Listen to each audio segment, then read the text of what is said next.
नमस्कार, लखनऊ समाचार फटाफट में आप सभी लखनऊ उत्तर प्रदेश के दर्शकों का स्वागत है। अपने जिले की खबरों के लिए चैनल को सब्सक्राइब कर लें और बेल आइकन को दबाकर नोटिफिकेशन को ऑन कर लें ताकि आपके जिले की खबरें मिले आपको सबसे पहले। और हाँ, कमेंट बॉक्स में अपने जिले का नाम जरूर लिखें ताकि हम आपके जिले से जुड़ी खबरें दे सकें। तो आइए देखते हैं लखनऊ सहित उत्तर प्रदेश के सभी प्रमुख जिलों के समाचार फटाफट। जब समय हो कम तो खबरें हो फटाफट, खबरें सभी आपके काम की। खबर फटाफट में आज के हेडलाइंस। तापमान बढ़ने के साथ 88% तक घटेगा कोरोना संक्रमण, नीरी के अध्ययन में हुआ खुलासा। तापमान बढ़ने के साथ ही कोरोना के संक्रमण में कमी आ रही है। इस पर अब देश के एक प्रतिष्ठित शीर्ष संस्थान के अध्ययन ने भी मुहर लगाई है। राष्ट्रीय पर्यावरणीय अभियांत्रिकी अनुसंधान संस्थान नीरी के एक अध्ययन में यह खुलासा हुआ है कि दिन के औसत तापमान में बढ़ोतरी और कोरोना के संक्रमण में कमी के बीच 85 से 88% तक गहरा संबंध देखने को मिला है। एक अध्ययन में पाया गया कि तापमान जितना अधिक बढ़ेगा, वायरस का प्रकोप उतना ही कम होता जाता है। हालांकि अध्ययन में इस बात पर भी बल दिया गया है कि भारत में बेहद घनी आबादी को देखते हुए तापमान और नमी के भरोसे सामाजिक दूरी और लॉकडाउन जैसे उपायों को नहीं छोड़ना चाहिए। लॉकडाउन के दौरान फंसे हुए लोगों को गृह मंत्रालय ने शर्तों के साथ दी घर जाने की अनुमति। केंद्रीय गृह मंत्रालय ने ऐसे लोगों को घर जाने की अनुमति दे दी है जो लॉकडाउन के चलते अपने अपने घर से दूर या बाहरी राज्यों में फंसे हुए हैं। हालांकि मंत्रालय ने अनुमति देने के साथ ही कुछ शर्त भी लागू की है जिसका पालन किया जाना अनिवार्य होगा। इसके साथ ही गृह मंत्रालय ने कहा कि कई जिलों में 4 मई से कुछ राहतें देने के लिए नए दिशा निर्देश जारी किए जाएंगे। मंत्रालय ने कहा कि लॉकडाउन की वजह से कोरोना वायरस की स्थिति में निपटने में बड़ी सफलता मिली है। बता दें कि देश भर में कोरोना वायरस का प्रसार रोकने के लिए 3 मई तक लॉकडाउन जारी है। इसी वजह से प्रवासी मजदूर, बाहर पढ़ाई कर रहे छात्र छात्राएं आदि वहीं फंस गए हैं और लंबे समय से वह घर वापस पहुंचने की मांग कर रहे हैं। मंत्रालय की ओर से जारी एक आदेश के मुताबिक लॉकडाउन की वजह से फंसे प्रवासी मजदूरों, श्रद्धालुओं, पर्यटकों और छात्रों आदि को वापस जाने की अनुमति दी जाती है। इसके लिए उन्हें कुछ नियमों का पालन करना होगा। ऐसी स्थिति में यात्रा करने वाले व्यक्ति की स्क्रीनिंग होगी, जिसमें लक्षण नहीं दिखाई देगा उन्हें ही यात्रा की अनुमति दी जाएगी। बसों को सैनिटाइज किया जाएगा और बस में बैठने वाले को सोशल डिस्टेंसिंग का पालन भी करना होगा। अपने गृह राज्य या स्थान पर पहुंच जाने के बाद स्थानीय स्वास्थ्य अधिकारी यात्रा करने वाले व्यक्ति की जांच करेंगे और होम क्वारंटीन में रखेंगे। अगर 3 मई को खत्म हो जाएगा लॉकडाउन तो कितना तैयार है हिंदुस्तान? दूसरे देशों की तरह ही भारत सरकार को भी संक्रमण रोकने का जो रास्ता सबसे बेहतर दिख रहा है वह है लॉकडाउन, लेकिन इसने जिंदगी और अर्थव्यवस्था का पहिया रोक दिया है। दरअसल लंबे लॉकडाउन से अर्थव्यवस्था को नुकसान पहुंच रहा है, लेकिन अगर सब कुछ ठीक रहा तो भारत अगले सोमवार यानी 3 मई से लॉकडाउन खोल सकता है। लोग काम पर लौट सकते हैं, भले ही स्कूल, कॉलेज, बार, सिनेमाघर फिलहाल न खुले, लेकिन उन दुकानों का ताला खुल सकता है जो प्राथमिक सेवाओं के भीतर आते हैं और भीड़ भी इकट्ठा नहीं होती है। सहारनपुर से दिख रही है गंगोत्री की पहाड़ियों का खूबसूरत नजारा। 40 पहुंचा वायु गुणवत्ता सूचकांक, जो दशकों तक नहीं हुआ वह अब होता दिख रहा है। 50 साल में हवा इतनी शुद्ध नहीं हुई जितनी अब हुई है। सहारनपुर में वायु प्रदूषण का स्तर 40 पहुंच गया है। हवा में प्रदूषण के तौर पर उड़ने वाले कण गायब हो चुके हैं।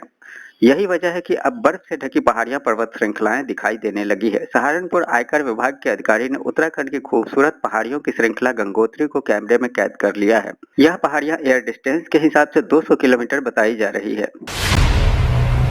सामाजिक दूरी के लिए बनाई अनोखी इलेक्ट्रिक बाइक, सीएम ने थपथपाई पीठ। अगरतला में एक व्यक्ति ने कोरोना वायरस महामारी के दौरान सामाजिक दूरी के महत्व को बताने के लिए एक ऐसी इलेक्ट्रिक मोटरसाइकिल बनाई है जिसमें चालक और सवार के बीच 1 मीटर की दूरी रहती है। उसने इस अनोखे मॉडल के लिए प्रदेश के मुख्यमंत्री ने भी उसकी पीठ थपथपाई है।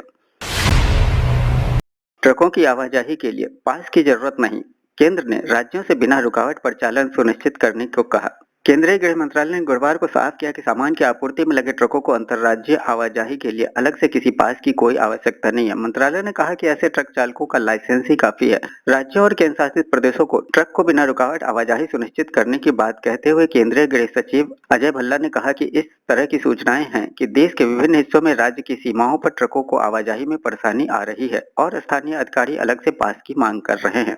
भल्ला ने राज्यों से कहा कि सभी ट्रकों और अन्य सामान ले जाने वाले वाहनों के साथ ही वैध लाइसेंस धारी 2 चालकों और 1 सहायक को बिना रुकावट आवाजाही की अनुमति दी जाए। उन्होंने कहा कि गृह मंत्रालय के दिशा निर्देशों के मुताबिक खाली अथवा भरे हुए ट्रक समेत और सामान ले जाने वाले वाहनों को अलग से किसी पास की जरूरत नहीं है। भल्ला ने कहा कि कोरोना वायरस महामारी से निपटने के लिए लागू लॉकडाउन के दौरान देश भर में जरूरी सामान और सेवाओं की आपूर्ति सुनिश्चित करने के लिए यह बेहद जरूरी है।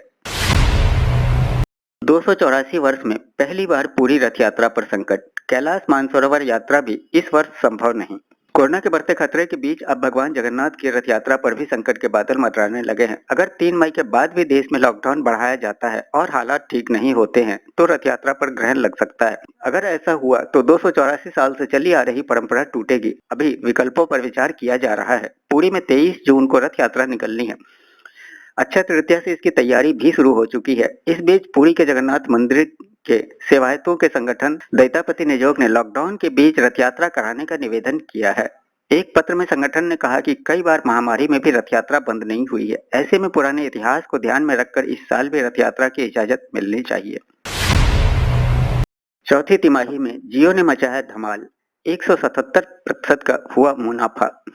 रिलायंस इंडस्ट्रीज लिमिटेड के चेयरमैन और प्रबंधक निदेशक मुकेश अंबानी ने कहा, हमें खुशी है कि हमने इस कठिन समय में अपने ग्राहकों के लिए कनेक्टिविटी और कामकाज को आसान बना दिया है। जियो का हर कर्मचारी ग्राहक पहले की सोच से काम करने को प्रशिक्षित है। इससे ग्राहकों का भरपूर आशीर्वाद हमें मिल रहा है। हम अब लगभग 40 करोड़ भारतीयों की सेवा कर रहे हैं। उन्होंने आगे कहा, जियो भारत में डिजिटल क्रांति का नेतृत्व कर रहा है। हमारी सेवाओं को ग्राहक की तरफ से तहे दिल से अपनाया जाने और हमें अधिक बेहतर बनाने के लिए प्रेरित करता है। अंबानी ने कहा, जियो दुनिया की सबसे बड़ी डिजिटल कंपनियों में से एक फेसबुक के साथ विकास के अगले चरण पर चल पड़ी है। हम साथ मिलकर भारत को वास्तव में डिजिटल समाज बनाने के लिए दृढ़ संकल्प हैं। कोरोना वायरस के खिलाफ जंग में आर या पार वाला महीना साबित हो सकता है मई, चिकित्सा विशेषज्ञ। भारत में 3 मई को लॉकडाउन की अवधि समाप्त हो रही है। जैसे जैसे यह तारीख नजदीक आ रही है, चिकित्सा विशेषज्ञ महसूस कर रहे हैं कि अगला महीना यानी मई कोरोना वायरस के खिलाफ चल रही जंग में आर या पार वाला महीना साबित हो सकता है। विशेषज्ञों का कहना है कि कुछ राहतें देने के साथ साथ हॉटस्पॉट इलाकों में कंटेनमेंट नीति बनाने की बहुत जरूरत है। विशेषज्ञों ने सुझाव दिया कि कोरोना वायरस के प्रसार को रोकने के लिए कम से कम मई तक रेल यात्रा, हवाई यात्रा, अंतर्राज्य बस सेवा, मॉडल, शॉपिंग कॉम्प्लेक्स और धार्मिक स्थलों को बंद रखना चाहिए। बता दें कि प्रधानमंत्री नरेंद्र मोदी ने सोमवार को देश के सभी मुख्यमंत्रियों से वार्ता में कहा था कि हमें कोरोना वायरस से जंग जारी रखने के साथ देश की अर्थव्यवस्था पर भी ध्यान देना होगा। सरकार ने जारी की देश भर के रेड, ग्रीन और ऑरेंज जोन की सूची। जाने कितना खतरनाक है आपका जिला। देश में कोरोना वायरस संक्रमितों की संख्या लगातार बढ़ती जा रही है, जिसकी वजह से सरकार अपनी रणनीति में बदलाव कर रही है। हर जिले और राज्य में मौजूदा स्थिति को देखते हुए आगे की राह बनाई जा रही है। स्वास्थ्य मंत्रालय की तरफ से 3 मई के बाद जिलों को अलग अलग जोन के हिसाब से बांटने का काम किया जा रहा है। देश के कई जिले रेड, ऑरेंज और ग्रीन जोन में बटे हुए, हालांकि इस बार उनके पैमानों को बदल दिया गया है। मंत्रालय की नई सूची में बताया गया कि कौन सा जिला किस जोन में आता है और वहां किस तरह की सख्ती बरती जाएगी। केंद्रीय गृह सचिव प्रीति सूडान ने कहा, सभी राज्यों से अनुरोध किया जाता है कि वो चिन्हित किए गए रेड और ऑरेंज जोन जिलों के कंटेनमेंट जोन और बफर जोन का परिसीमन करें और उन्हें सूचित करें। किसी जिले को तब ग्रीन जोन माना जाएगा जब वहां पिछले 21 दिनों से कोरोना का कोई भी नया मामला सामने नहीं आएगा। सूची में 3 मई के बाद 130 जिलों को रेड और 284 जिलों को ऑरेंज और 319 जिलों को ग्रीन जोन में शामिल किया गया है। स्वास्थ्य मंत्रालय ने दिल्ली, मुंबई, चेन्नई, कोलकाता, हैदराबाद, बेंगलुरु, अहमदाबाद को अब भी रेड जोन में ही रखा है। इसके अलावा महाराष्ट्र के 14, दिल्ली के 11, तमिलनाडु के 12, उत्तर प्रदेश के 19, बंगाल के 10, गुजरात के 9, मध्य प्रदेश के 9, राजस्थान के 8 जिले रेड जोन में शामिल हैं। लॉकडाउन के बीच एक खुशखबरी, सस्ता हो गया गैस सिलेंडर। लॉकडाउन के बीच आम जनता के लिए राहत भरी खबर आई है। 19 किलोग्राम और 14.2 किलोग्राम वाले गैर सब्सिडी एलपीजी सिलेंडर के दाम सस्ते हो गए हैं। तेल कंपनियां हर महीने की शुरुआत में एलपीजी सिलेंडर के दामों की समीक्षा करती है। हर राज्य में टैक्स अलग अलग होता है और इसके हिसाब से एलपीजी के दामों में अंतर भी होता है। गैर सब्सिडी वाला सिलेंडर IOCL की वेबसाइट से प्राप्त जानकारी के अनुसार दिल्ली में 14.2 किलोग्राम वाले गैर सब्सिडी एलपीजी सिलेंडर 162 रुपए 50 पैसे सस्ता हो गया है। मालूम हो कि IOC ने कहा कि अब 15 दिन के अंतर पर ही ग्राहकों द्वारा रसोई गैस की बुकिंग कराई जा सकेगी। इस संदर्भ में IOC के अध्यक्ष संजीव सिंह ने एक वीडियो संदेश में आश्वस्त किया कि देश में रसोई गैस की कोई कमी नहीं है। कोरोना से जंग में मई महीना होगा महत्वपूर्ण, करो या मरो के होंगे हालात, जरा सी चूक होगी खतरनाक। देश में लॉकडाउन 2 की अवधि 3 मई समाप्ति के करीब पहुंच रही है। ऐसे में चिकित्सा क्षेत्र से जुड़े विशेषज्ञों का मानना है कि कोरोना महामारी के खिलाफ लड़ाई में मई का महीना काफी अहम रहने वाला है। यह बना भी सकता है और बिगाड़ भी, इसलिए कोरोना की रोकथाम के लिए रणनीति बनानी होगी और छूट के साथ साथ ग्रीन जोन और हॉटस्पॉट को अलग थलग करना जरूरी होगा। जानकारों का यह भी सुझाव है कि रेलवे, वायु सेवा, अंतर्राज्यीय बस सेवा, मॉल, शॉपिंग कॉम्प्लेक्स और धार्मिक स्थलों को कम से कम मई तक और बंद रखा जाए। गौरतलब है कि गत सोमवार प्रधानमंत्री नरेंद्र मोदी ने मुख्यमंत्रियों के साथ बैठक में कहा था कि कोरोना से जंग जारी रखने के बीच देश को अब अर्थव्यवस्था को महत्व देना होगा। रोग विशेषज्ञ और नोएडा फोर्टिस के अतिरिक्त महानिदेशक डॉक्टर राजेश कुमार गुप्ता ने कहा, यह समझना जरूरी है, लॉकडाउन ने वायरस को नहीं मारा है, इससे केवल संक्रमण के प्रसार में कमी आई है।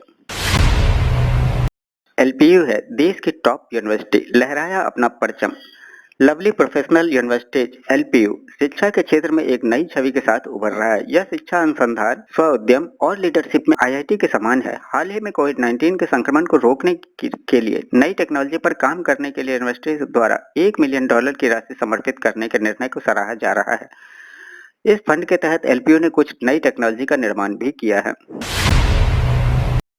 मजदूर दिवस पर योगी सरकार ने मजदूरों को दिया तोहफा, 30 लाख मजदूरों को 1,000 रुपए का भत्ता जारी। उत्तर प्रदेश सरकार ने मजदूर दिवस पर शुक्रवार को मजदूरों को सौगात दी है। सरकार ने 30 लाख मजदूरों को भत्ते की किस्त जारी की है। साथ ही मई दिवस के मौके पर राशन देने की दूसरी किस्त की भी शुरुआत की गई है। उत्तर प्रदेश के मुख्यमंत्री योगी आदित्यनाथ ने कहा कि यूपी सरकार ने निर्माण श्रमिकों, रोज कमाने वाले, ठेली, खोमचा, रेहड़ी, रिक्शा, ई रिक्शा, कुली, ग्रामीण और शहरी क्षेत्र में 16 श्रेणी में कामगारों, धोबी, मिस्त्री, मोची, नाई, कुम्हार, राजमिस्त्री आदि के लिए भरण पोषण भत्ता देने की व्यवस्था की है। मुख्यमंत्री योगी आदित्यनाथ ने कहा कि अब तक ऐसे 30 लाख निर्माण श्रमिकों के साथ अन्य सभी श्रमिकों को ये सुविधा उपलब्ध कराई गई है। आज हम एक बार फिर से अपने 30 लाख श्रमिक वर्ग को दूसरी बार भरण पोषण भत्ते की राशि जारी कर रहे हैं। कोरोना जांच करने वाली बीएचयू माइक्रोबायोलॉजी लैब की छात्रा मिली संक्रमित, परीक्षण कार्य बंद। वाराणसी के आईएमएस बीएचयू के माइक्रोबायोलॉजी लैब में कोरोना संदिग्ध मरीजों की सैंपल की जांच करने वाली टीम में शामिल एक पोस्ट डॉक्टोरल फेलोशिप पाने वाली छात्रा की कोरोना रिपोर्ट पॉजिटिव आने के बाद पूरे लैब को सील कर दिया गया है। साथ ही काम करने वाले सभी साथी सदस्यों को क्वारंटीन कर दिया गया है। संबंधित छात्रा को बीएचयू अस्पताल के आइसोलेशन वार्ड में भर्ती कराया गया है। बीएचयू के डायरेक्टर प्रोफेसर वी.के. शुक्ला ने इस बारे में पूछे जाने पर बताया कि फिलहाल लैब में काम करने वाले टीम के सभी सदस्यों को क्वारंटीन करते हुए जांच रोक दी गई है। संबंधित छात्रा भितरकुंडा हॉटस्पॉट इलाके की है। लैब को सैनिटाइज कराया जाएगा, इसके बाद जांच की प्रक्रिया शुरू होगी। मुरादाबाद में नहीं सुधर रहे लोग, सब्जियों का दाम पूछने पहुंचे मंडी तो पुलिस ने करवाई उठक बैठक। मुरादाबाद में कोरोना संक्रमितों की बढ़ती संख्या के बीच भी यहाँ कई लोग न तो कोई सावधानी बरत रहे हैं और न ही लॉकडाउन और सामाजिक दूरी के नियमों का ही पालन कर रहे हैं। यहाँ अब संक्रमितों की संख्या बढ़कर 110 हो गई है। शुक्रवार सुबह ही पुलिस ने कई ऐसे लोगों को पकड़कर उठक बैठक कराई जो लॉकडाउन का उल्लंघन करते हुए सामाजिक दूरी के नियम को तोड़ते दिखाई दिए थे। इसके बाद उन्हें भविष्य में ऐसी गलती न करने की चेतावनी देकर छोड़ दिया गया। एक शख्स तो मंडी पहुंच गया था सिर्फ सब्जियों के दाम जानने के लिए। जानकारी के अनुसार मुरादाबाद के थाना मझौला क्षेत्र की मंडी में ऐसे बहुत से लोग सुबह नजर आए जिन्हें कोई खरीदारी नहीं करनी थी, लेकिन वो लोग किसी न किसी के साथ मंडी पहुंचे थे। वहां उन्होंने मंडी का हाल जाना, सब्जियों के भाव पूछे। मंत्री बोले, विधानसभा का विशेष सत्र बुलाने से टूटेगा सोशल डिस्टेंसिंग का नियम। उत्तर प्रदेश के संसदीय कार्य मंत्री सुरेश खन्ना ने समाजवादी पार्टी के अध्यक्ष अखिलेश यादव के विधानसभा सत्र बुलाए जाने के सवाल पर प्रतिक्रिया दी है। सुरेश खन्ना ने कहा कि मौजूदा समय में सोशल डिस्टेंसिंग ही कोरोना संक्रमण से बचाव का सही तरीका है। उन्होंने कहा, अगर विधानसभा सत्र बुलाया जाता है तो इसका मतलब होगा लोगों का जमावड़ा। ऐसा करने से सोशल डिस्टेंसिंग के नियमों का उल्लंघन होगा। हम सोशल डिस्टेंसिंग बरकरार नहीं रख पाएंगे। सुरेश खन्ना ने कहा कि हम नेताओं से लगातार संपर्क में हैं। मेरा मानना है कि सरकार ने सभी स्तरों पर सतर्कता और ईमानदारी दिखाई है। आवश्यकता पड़ने पर निर्णय लिए गए हैं। लखनऊ, आरडीएसओ ने बनाया दुनिया का सबसे शक्तिशाली rail engine, make in India के तहत हुआ निर्माण। आरडीएसओ ने दावा किया है कि उन्होंने दुनिया का सबसे ताकतवर रेल इंजन बनाने में सफलता हासिल कर ली है। यह इलेक्ट्रिक इंजन 12,000 हॉर्स पावर का है और 120 किलोमीटर प्रति घंटे की रफ्तार से दौड़ सकता है। इससे मालगाड़ियों के संचालन में गति मिलेगी और रेलवे के राजस्व में वृद्धि होगी। इसे मेक इन इंडिया के तहत बनाया गया है। अनुसंधान, अभिकल्प एवं मानक संगठन आरडीएसओ के महानिदेशक वीरेंद्र कुमार के कुशल नेतृत्व में पिछले लंबे समय से इस पर काम चल रहा था। इस लोकोमोटिव का निर्माण बिहार के Madhepura electric locomotive private limited द्वारा किया गया है। यह रेल मंत्रालय के संयुक्त उपक्रम और MS Alstom manufacturing India limited द्वारा संचालित होती है। आज से शुरू होगी एक राष्ट्र एक कार्ड योजना। किसी भी प्रदेश का व्यक्ति कहीं भी ले सकेगा राशन। केंद्र सरकार की एक राष्ट्र एक कार्ड योजना शुक्रवार से शुरू हो गई है। इस योजना के तहत किसी भी प्रदेश का कार्ड धारक किसी भी राज्य में अपना राशन कार्ड दिखाकर राशन ले सकेगा। उत्तर प्रदेश में राशन पोर्टेबिलिटी को पहले ही प्रारंभ किया जा चुका है। इसके तहत लॉकडाउन के दौरान अप्रैल माह में 7,07,000 राशन कार्ड धारकों ने इस सुविधा का लाभ उठाया। खाद्यान्न एवं रसद आयुक्त मनीष चौहान ने बताया कि इस योजना के तहत उत्तर प्रदेश का कोई लाभार्थी अन्य राज्य में तथा अन्य राज्य का कोई भी लाभार्थी उत्तर प्रदेश से एनएफएसए के तहत बने किसी भी राशन कार्ड की राशन संख्या मात्र बताकर राशन ले सकता है। यह सुविधा आधार आधारित वितरण एवं पिछले 6 माह से सक्रिय राशन कार्डों पर ही होगी। आयुक्त ने बताया कि फिलहाल उत्तर प्रदेश सहित 16 राज्य आंध्र प्रदेश, गोवा, गुजरात, हरियाणा, झारखंड, केरल, कर्नाटक, मध्य प्रदेश, महाराष्ट्र, राजस्थान, तेलंगाना, त्रिपुरा, बिहार, पंजाब, हिमाचल प्रदेश तथा केंद्र शासित प्रदेश दादरा नगर हवेली के लाभार्थी आपस में राशन पोर्टेबिलिटी का लाभ उठा सकेंगे। कानपुर निराला नगर में महिलाओं पर लाठी भांजते पुलिस कर्मियों का वीडियो वायरल। कानपुर में 2 दिन पहले पनकी में बुजुर्ग से मेढक चाल चलवाने के बाद गुरुवार को गोविंद नगर थाना क्षेत्र के निराला नगर में महिलाओं पर लाठी भांजते पुलिस का वीडियो वायरल हुआ है। निराला नगर में रेलवे ग्राउंड के पास बनी झोपड़ियों में रहने वाली मंजू पुलिस चौकी के पास लगे वाटर कूलर से पानी लेने गई थी। आरोप है कि लौटते समय वहीं रहने वाले राजाराम ने पुराने विवादों के चलते बाताबाती हो गई थी। इसके बाद पुलिस ने 2 जनों को ले जाने लगी। इसका महिलाओं ने विरोध कर दिया। इसके बाद पुलिस लाठी चलाकर सभी को भगाया। सीओ मनोज गुप्ता ने मामले की जांच करने की बात कही है। वहीं थाना प्रभारी अनुराग मिश्रा ने अनुसार महिलाएं पुलिस पर हावी होने का प्रयास कर रही थी। फिलहाल शांति भंग में 2 का चालान किया गया है। कांग्रेस विधायक ने कहा, शराब से मर जाता है कोरोना, सीएम से की दुकानें खोलने की अपील। राजस्थान के सांगोद क्षेत्र के कांग्रेस विधायक भरत सिंह कुंदनपुर ने मुख्यमंत्री अशोक गहलोत को चिट्ठी लिखकर मांग की है कि वह लॉकडाउन के दौरान राज्य में शराब की दुकानों को फिर से खोलने का आदेश दें। अपने पत्र में कांग्रेस विधायक ने चिंता जाहिर की है कि शराब की दुकानें न खोलने से अवैध शराब का धंधा और बिक्री बढ़ रही है। विधायक ने सीएम को लिखे पत्र में कहा कि शराब की दुकानें न खोलने से राज्य भर में अवैध देसी शराब को बनाया और बेचा जा रहा है। सिंह ने कहा कि जब शराब से हाथ धोने से कोविड-19 वायरस साफ हो सकता है तो शराब पीने से निश्चित रूप से वायरस भी साफ हो जाएगा। इसलिए सरकार को शराब की दुकानें खोलने को अनुमति देनी चाहिए। उन्होंने कहा कि लॉकडाउन की वजह से बाजार में शराब की मांग अधिक है, इसलिए पीने वाले इसका स्वागत कर रहे हैं। शराब की बिक्री न होने से सरकार को हानि हो रही है, वहीं पीने वाले के स्वास्थ्य को खतरा पैदा हो रहा है। दूरदर्शन पर प्रसारित रामायण ने बनाया विश्व रिकॉर्ड, बना सबसे ज्यादा देखे जाने वाला धारावाहिक। कोरोना वायरस की वजह से देश में लागू लॉकडाउन के बीच सरकार ने रामानंद सागर की रामायण का दूरदर्शन पर दोबारा प्रसारण किया। अब इस शो ने विश्व रिकॉर्ड बना लिया है। राष्ट्रीय चैनल के आधिकारिक ट्विटर हैंडल से किए गए ट्वीट के अनुसार रामायण के दोबारा प्रसारण ने दुनिया भर में दर्शकों का रिकॉर्ड तोड़ दिया है और यह 16 अप्रैल को 7.7 करोड़ दर्शकों की संख्या के साथ दुनिया भर में सबसे अधिक देखा जाने वाला मनोरंजक धारावाहिक बन गया है। आखिर मैगी का नाम मैगी कैसे पड़ा?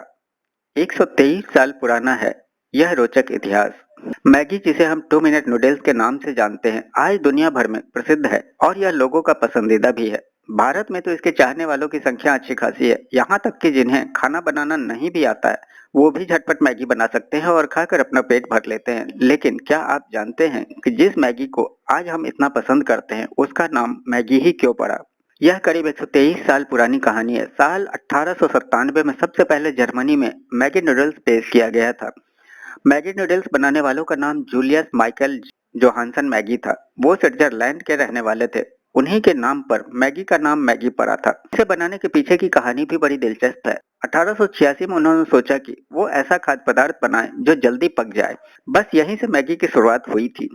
साल 1912 तक जूलियस मैगी के बनाए उत्पादों ने अमेरिका और फ्रांस जैसे कई देशों में अपनी पहचान बना ली थी। फिर यह कई सालों तक ऐसे ही चलता रहा। बाद में साल 1947 में नेस्ले ने मैगी को खरीद लिया, जिसके बाद से यह भारत में भी मशहूर हो गया और घर घर की पहचान बन गया।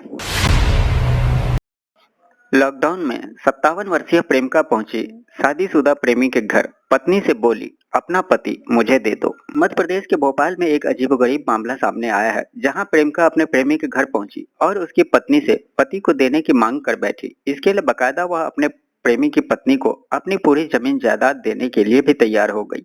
दरअसल यह पूरा मामला राजधानी के चूनाभट्टी इलाके का है। सरकारी नौकरी करने वाली 57 वर्षीय महिला को अपने 45 वर्षीय सहकर्मी से प्यार हो गया था। लॉकडाउन लागू होने से दोनों मिल नहीं पा रहे थे, जिससे परेशान होकर महिला ने प्रेमी के घर जाने की ठान ली। जब प्रेमिका अपने प्रेमी के घर पहुंची तो प्रेमी की पत्नी उसे देखकर भड़क गई। पत्नी ने उसे घर से जाने को कहा, जिस पर महिला ने इनकार कर दिया। इसके बाद प्रेमिका ने फिल्म जुदाई की तर्ज पर प्रेमी की पत्नी को पति देने के लिए अपनी पूरी प्रॉपर्टी तक देने का प्रस्ताव दे डाला। गुस्साई पत्नी ने महिला के बहू बेटों को बुला लिया, साथ ही पुलिस को भी फोन कर दिया। वहीं पुरुष के एक मित्र ने पारिवारिक अदालत की परामर्शदाता सरिता रजानी को फोन लगाकर मदद मांगी। बाद में पुलिस और परामर्शदाता के समझाने के बाद महिला अपने प्रेमी के घर से जाने को राजी हुई। वहीं इस मामले पर प्रेमी का कहना था कि वह केवल उसकी दोस्त है, अकेलेपन से घबराकर सहारा मांग रही थी। तो वहीं उसकी पत्नी का कहना है कि शादी के 14 साल बाद पति ने उसे धोखा दिया है, वह उसे कभी माफ नहीं कर सकती। दोनों पक्षों को लगातार समझाया जा रहा है। उत्तर प्रदेश में मौसम ने ली करवट, झमाझम बारिश के साथ कई जगह ओले भी पड़े। गोरखपुर में सुबह मौसम ने करवट बदल ली, तेज हवाओं के साथ झमाझम बारिश भी होने लगी। गुरुवार दोपहर को भी तेज धूप के बाद शाम को अचानक मौसम बदलने लगा था और रिमझिम बारिश हुई थी। जिले के कुछ ग्रामीण इलाकों में बारिश हुई, जबकि अन्य क्षेत्रों और शहर में ठंडी हवाओं ने लोगों को कपकपी का एहसास करा दिया। मौसम विशेषज्ञ कैलाश पांडे ने बताया कि बादलों के ऊपरी हिस्से में जब तापमान -40 डिग्री हो जाता है तो इसकी वजह से आंधी आने की संभावना रहती है। वहीं जब तापमान घटकर 60 से 80 डिग्री तक पहुंच जाता है तब बारिश के साथ ओले भी पड़ने लगते हैं। बता दें कि पूर्वांचल के जनपदों में बादलों की 2 दिन से लुका-छिपी देखी जा रही थी। वहीं गोरखपुर के ग्रामीण क्षेत्रों में तेज गरज के साथ ओले भी गिरे हैं। तो ये था लखनऊ व उत्तर प्रदेश के सभी प्रमुख जिलों से खबरें फटाफट। वीडियो को लाइक व शेयर करना न भूलें ताकि आपके जिले से जुड़ी सभी लोगों तक उत्तर प्रदेश की खबरें फटाफट पहुंच सके। फिर मिलते हैं अगले वीडियो में, तब तक के लिए जय हिंद, जय भारत।